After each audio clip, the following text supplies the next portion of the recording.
Fantje s Praprotna so s triom Lojzeta Slaka tvorili ansambel Lojzeta Slaka.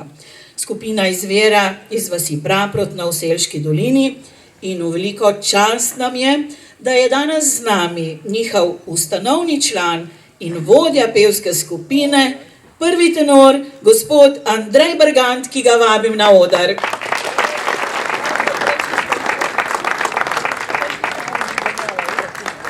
Prav presrčno pozdravljeni. Vesel sem, da lahko še enkrat nastopim tukaj v muzeju Lojzeta Slaka in da se še tako lepo vidimo in da še lahko govorim. Toplo pozdravljeni tukaj na odru pred muzejem Lojzeta Slaka in Toneta Pavčka. Gospod Andrej, mi bi radi izbezali iz vas še kakšen odsverek, ki morda ni zapisan v časopisih, pa knjigah, pa na internetu. Zato sem za vas pripravila nekaj vprašanj. No, ampak tisto prvo bo resno. Bili ste pomemben član pevskega kvinteta Fantje s Praprotna.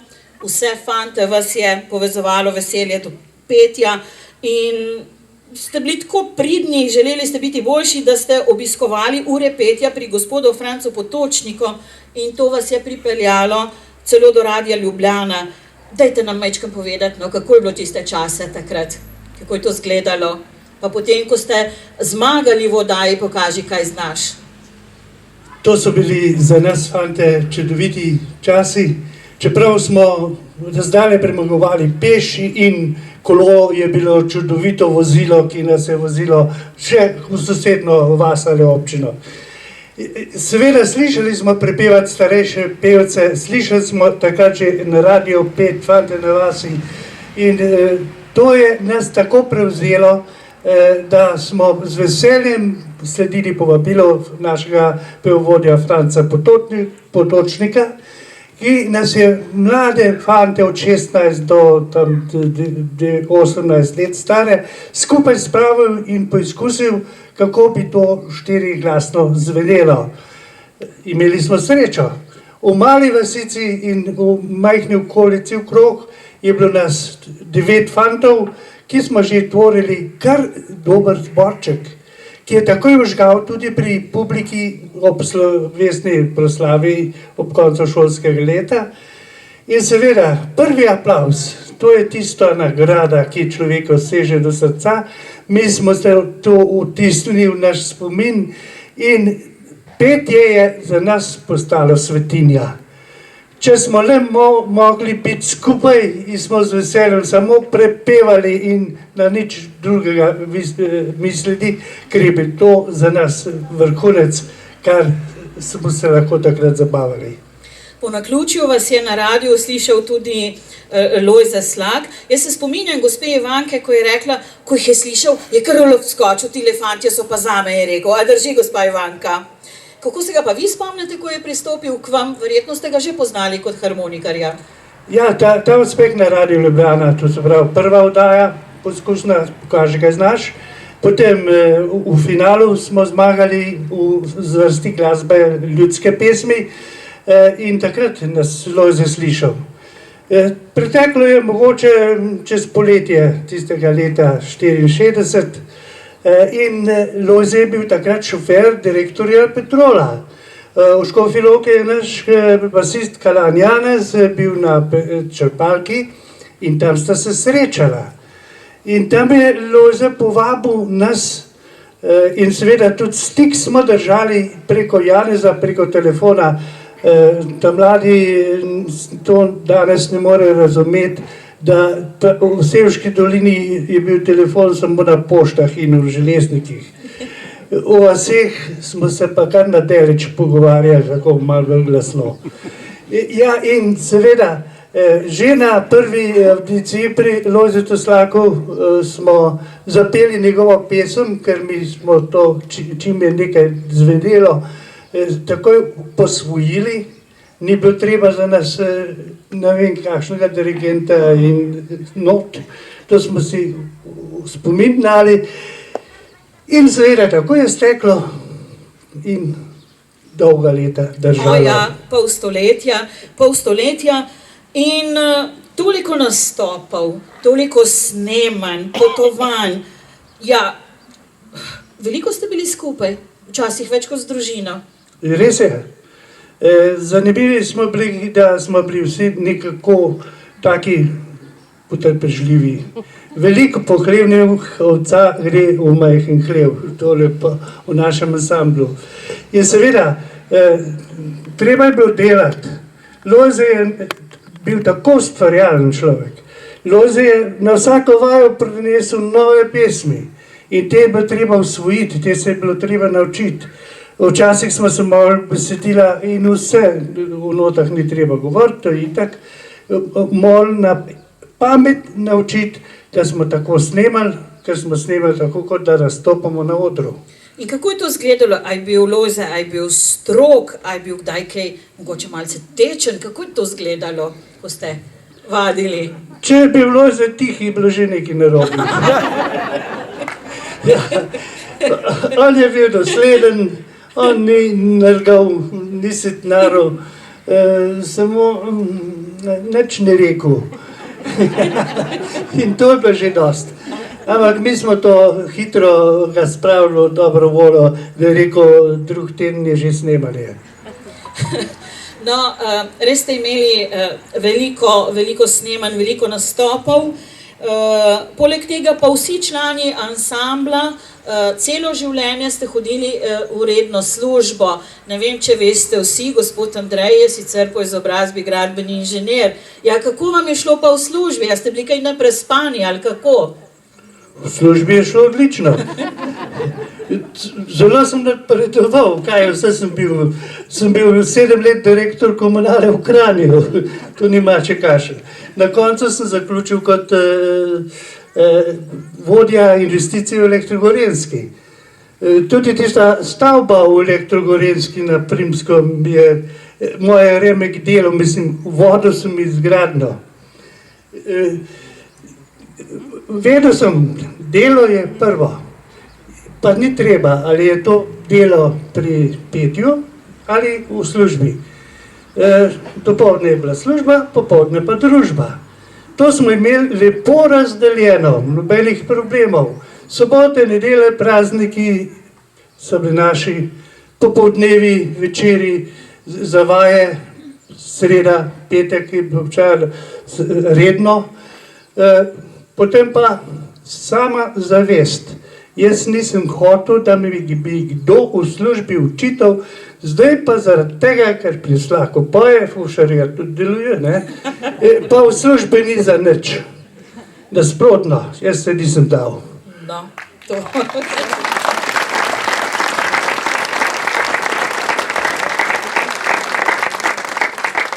Malo pred prvo turnejo v Ameriko se je Lojze ponesrečil in namesto njega je na veselicah igral brat Matija, ki je danes z nami. Dajmo še njega lepo pozdraviti, prosim. Prav, Matija, pa se.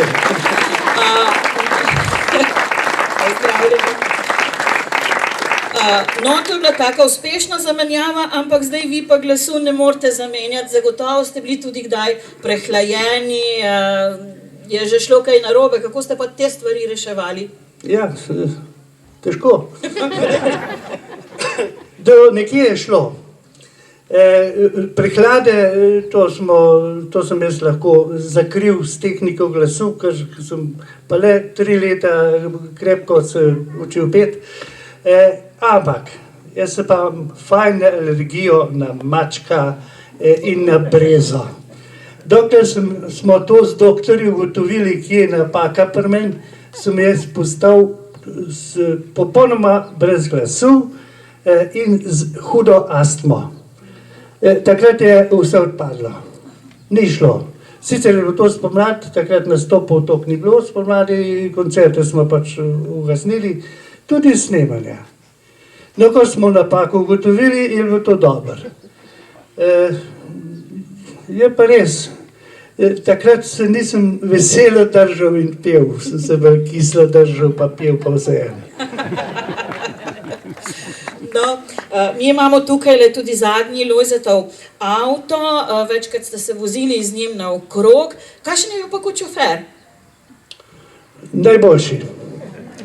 Najboljše, to pa resnično, kako je pa ta se igral z avtomobilom, s kombijem, namreč po cesti. To je bilo veselje, ampak včasih pa tudi malo strahu, če se bo vse dobro išlo, ampak vse je. Pa s takratnimi miličniki se pa v Ajdovščini ni enkrat prav dobro kazalo, da se bo išlo. Seveda, nam se je vedno mudil, vse smo zgodaj šli v doma, ampak vseeno smo imeli probleme s časom. V Ajdovščini je bil koncert in Lojze seveda proti Ajdovščini po tisti lepi ravni cesti voz, tako kot se po cestah voz, če so ravne, ne hiter. Ampak Loparček, tovariš miličnik, pogleda, kdo je za volanom, da vi vidite, kaj je zmerjal ta miličnik ubogega Lojzeta. Vse mu je grozil, kako si drzne prevažati sebe in tak ansambl, da ga bo nekje s tako hitrostjo ubil, kdo bo pa nam potem igral. Ko sem jaz slišal to pridgo, sem rekel, Lojze, nič ne bo kazni. Mu je dal dokumente nazaj, zdaj pa srečno vožnjo, ampak bejhen bolj počas. Hvala, ker ste tole podelili z nami. Uvodoma sem omenila, da ste kar 5-krat igrali med našimi izseljenci v Ameriki, tudi v Avstraliji. In ko gledamo posnetke ali ko preberamo članke o tem, vidimo, s kakšnim navdušenjem, res tistim pravim srčnim so vas sprejemali. Kakšni so pa vaši občutki, ko se spominjate tega? Glede, jaz se že dobro spominjam vsega, hvala Bogu. No in tudi te nastope v Ameriki, prve nastope zlasti, pa potem do konca, kolikokrat smo bili tam, to je bilo nekaj tako čudovitega za nas, tako neverjetnega, nismo mogli v kraju neumne pameti pričakovati, da bo kaj takega. Kakšno navdušenje smo mi sprožili pri naših izseljencih. Kaj je njim pomenila ta ljudska pesem, ki smo jo veliko imeli v koncertu, tudi samo vokalne, in še Lojzetova harmonika in vse skupaj. To so bili nastopi taki, da so neprestano stajali in stoječi aplavzi. Ko smo prišli do ljudskih pesmi, venček ljudskih pesmi, so z nami v dvorani tako prepevali. Predstavljajte se Cleveland takrat leta 1970, ki so mladi ne vejo, kaj je leto 70. Ja, takrat so res nas sprijeli z vsem srcem in niso vedeli, kaj bi nas bolj pocrkljali, kaj bi z nami naredili, da bili mi tudi srečni. Sreči smo bili ljudje, rojeni v trdnih pogojih na deželi, navajeni stati na trdnih nogah in na zdravi pameti, da nihče se ni tega prevzel, nihče ni važen radu. Ker to je pa najslabše za neko skupino in za nek ansambl, če se mu tam noter pojavijo neki veliki umetniki. Če ostajava še malce čez lužo, med drugim ste nastopili tudi v Nashvillu, v centru country glasbe. Kako se pa tega spomnite? Ja, zadnja turneja, naša skupna 95. leta, je bila tako pol, nekaj za polovico za izseljence, ostalo pa kar med drugo publiko, ameriško, mešano seveda. In seveda tako smo tudi prišli do Nashvilla. Country glasba slovenska, smo rekli. Zanimivo je bilo to, da tam ni bil zaželjen Pum pardon. Ja, pač smo igrali na bas. In kaj smo pričakovali? Vedno neka skrbna pred takim nastopom. To je nekaj novega. To je, ne vem kaj, ogromna dvorana, tam ljudje, publika z cele Amerike, tam imajo lepo navado, da na prireditve hodijo z cele Amerike, čeprav je velika. No in pridemo mi gor, začnemo v dolini Tihi, Pa to je prijelo, to ni bilo kaj. Zaslišali so, harmonija jih je prevzela, to je bil tak aplavz, pa še druga pol pesem, Ne prižigaj luči. Ja, to je bilo tudi zame nekaj posebnega. Zanimivo je bilo to, da smo tam s temi profesionalnimi glasbeniki v zaodrju govorili, so rekli, ja, kar ne mislite, da vas ne poznamo. To je bilo za nas nekaj neverjetnega, on slavni kitarist, po imenu ga žal ne vem več, ko je to rekel, ko je pristopil. Jaz sem nekaj angliško tudi govoril. Ja, tako da vem, kako je šlo. Ampak veste kaj, gospod Bergant, prav nikjer, ampak res prav nikjer, pa nas zasledimo, kako je bilo pa, to ste bili mladi fantje, sami čedni mladeniči, tako zelo popularni, kako je bilo pa z oboževalkami, nikjer niti stavka. Kaj naj pa počnem s temi oboževalkami tukaj dol spodaj? Ko je bilo koncerta, konc so šli oni domov, mi pa pospravili naše stvari pa nekam. Tudi domov, če smo v Sloveniji, ali pa tam v kakšne hotele. To ni tako nevarno, kot zgleda. Pa še toliko nastopov smo imeli, da smo vmes mogli kar veliko se seliti. Petek, sobota, nedelja, to je bilo sigurno. Vmes pa preleti, kot recimo Brnik, London, to je bilo blizu. In se spomnim, neko nedeljo, še to smole imam, da jaz na avionu ne morem spati, ne da bi se bal, ampak to uživam. Potem na letališčih, tam v tistih hotelih, drugi so spali, smrčali, jaz pa gledal kot zajc. In seveda pridemo v drug kraj.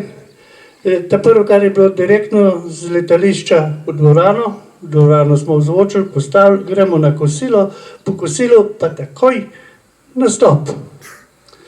Takole to zgleda. Kaj ti pomislil šele kaj drugega kot na petje, če bo to vse dobro? Dobro, verjamemo. Lojze je imel na Trški gori svoj vinograd, ste šli kdaj v trgatev, ker menda takrat, ko je bila trgatev, ni bilo nastopov, to drži? Ja, mi smo bili sicer navajeni vsakega dela, ne? Ja. Ampak pri Lojzetu pa tako, da za kakšno tako delo nismo bili sposobljeni. Bili smo pa eden najboljših preizkuševalcev njegovega vina. Dobro. Lojzeta načeloma kar vsi označijo kot veselega človeka. A je bil veseljak? Bil, kadar ni bil na odru. Ja, pa pri nas v družbi. Pri nas je bilo delo, pa kadar smo bili tako skupaj v družbi, je bilo pa prijetno. Za vsako rabo je bil. Omenili smo že Nešvil, ki je bil za vaš ansambel nekaj posebnega, zagotovo pa je nekaj posebnega tudi to, da ste lahko prepevali oziroma kot predstavniki narodno-zabavne glasbe igrali in prepevali rockerjem, tako na Otocu kot recimo z Bigfoot Mama. Kako pa je bilo, no, kot kole stojiš že malce takih pametnih letih, pred tabo pa toliko tisoč rockerjev, kako pa to zgleda? Ja, ta prvi vtis je bil tak, da nisem vedel, kdo je nora, so oni, a smo mi. Bilo je noro. Ostali smo brez besed. Kaj tega, mladina, pa sem mislil, da ste pokvarjeni pa slabi, sem si mislil, poglej jih. To bo z teh pa še nekaj bo. No in res, pogledajte, koliko je tega ansambla, ki pa igrajo Lojzeta Slaka in ponašajo njega. Harmonikarjev, koliko je izučenih samih virtuozov. Pevci so vsi šolani zdaj, te šole naše so čist nekaj drugega, kot so bile pred 50 leti. Zdaj to pridejo ven ne samo izobraženi, tudi pevsko izobraženi več ali manj. In kdor ima tiste žilce, pa kjer ga harmonija tako prevzamejo, se loti sigurno ansambla ali pa peti štiriglasno pri nekem ansamblu. Gospod Bergant, katera je pa vaša najljubša Slakova pesem? Še danes ne vem. Velikih je. Velikih je. In zdaj, recimo, ko že takole malo pozabim, kaj smo posneli in se slišim, pa se razmišljam, tole pa je res dober. Tole pa je res dober. Pa tudi, če takrat nisem bil zadovoljen, ne vem, sem bil pa siten, ampak nisem to na glas govoril. Drugače se sliši, če ti poješ v skupini, na vaji, kjer res fajn zazveni, drugemu glasove vibrirajo harmonije, fizika deluje, pa nič drugega. Dobesedno ti glasilka vibrira od, recimo Jožetovega glasa, ki je terco pred menoj pel. To so akordi. Potem mi bo pa vse to posneto, pa se mi zdelo, da ne vibrira. Pa je. Zdaj vidim, da je. Bi podelili morda z nami kakšen dogodek, ki se vas je dotaknil ali pa ki se ga najbolj spominjate ali na pač kakršenkoli način ali z vaših potovanj, nastopov, veselic? Bi kaj izpostavili? Ja, veliko sem že povedal teh dogodkov. Kaj bi rekel, zanimivo. Na odrih se nam ni dogajalo ali pripetilo kaj takega, da se bi bilo vredno zapomniti. Na odrih je moglo vse teči. Če ni teklo, smo se samo škilavo pogledali med seboj, pa smo vsi vse vedeli. In recimo na potovanjih, to pa ja. No, tega pa še nisem povedal. Pa podelite z nami. Spet je Lojze bil zraven, za volanom seveda. Igrali smo v Murski Soboti, zvečer na eni večji prireditvi na koncertu, kjer je bilo več ansamblov. In prespimo, ker smo drugi dan morali potovati v München na nastop za naše izseljence. In v hotelu Diana je bila, zdaj ne vem, če je še hotel, se zjutraj zbudimo, Marija, 10 centimetrov novega, frišnega snega. Ojoj, sem si mislil, pa pot v München zdaj. In se napokamo z vso šaro z nami v kombi, Lojze je vozil, gremo takoj že v Gornji Radgoni na avstrijske ceste, nisem nič brez pucanje kot naše. V glavnem je bilo vse to lepo pomečkano in ledeno, tako da je kombik plaval tako jadrnica, sem pa kje. In tam gor na hitremu vinku smo šli naravnost. Kombi se je lepo nagnil, od spredje Lojzeta sedel Ferlež, mi po vojaško skočimo ven, da bomo kombi porili. Ferlež pravi, fantje, jaz sem v copatah, ne morem ven. In skoraj tako hitro, kot je bil kombi izven ceste, je bil tudi na cesti. Ampak zato ni naprej nič počasneje šlo. In jaz na prstih sem sedel vso pot, levo, desno avtomobilu, v tem grabnu, v onem grabnu, v tretjem grabnu. Pravo olajšanje je bilo, kaj Lojze pripeljal v en izredno dolg tunel. Pridemo skozi ta tunel ven, tam pa sonce sijalo, pa nobenega snega. In rojaki so bili zadovoljni potem v Münchnu. Zagotovo. Gospod Bergant, ali ste se morali čemu, zaradi tega, ker ste bili celo življenje tudi glasbenik, pevec, čemu odpovedati, vam je žal zaradi česa? Ne. Nisem se odpovedal, rekel sem, služba je prva, potem je pa družba, dom je prvi, čeprav je bil tudi, kako bi rekel, prikrajžen marsikaj. Po svoje sem pa rekel, ravno takrat, ko bi se mogla med vas skrekati, sem šel od doma.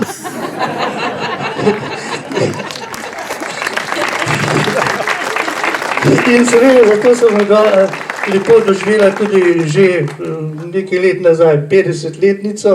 Čestitke. Otroke imamo pridne, pa z glasbo se ne ukvarjajo, kar nisem bil nič žalosten, ker jaz sem videl, kaj glasba zahteva od človeka, če češ nekaj uspeti. To je, ampak jaz rečem, to ni bil napor, to je bil strast. Ja. Gospod Andrej Bergant, če bi se še enkrat rodili, ali mislite, da bi šli po enaki poti? Samo, če bi bilo možno. Točno tako pot bi prehodil.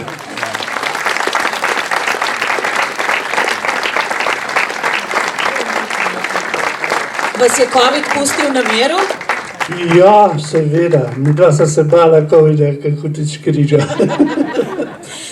Gospod Andrej Bergant, srčna hvala, da ste danes z nami.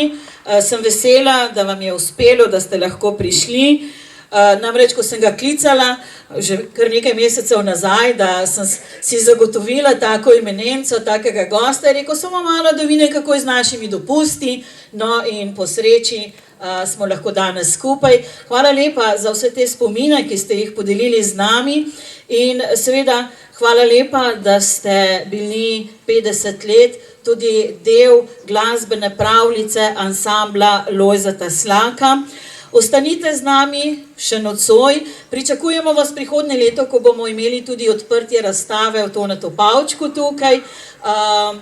Pa veseli bomo, če boste potem, ko bo uradni del mimo, morda tudi zapeli v naši družbi, takole neuradno. A bo šlo? Ja, vse gre, če je človek dobro volje. Tako je. Takole bi rekel, hvala lepa za povabilo. Za drugo leto še kar upam, da pridem.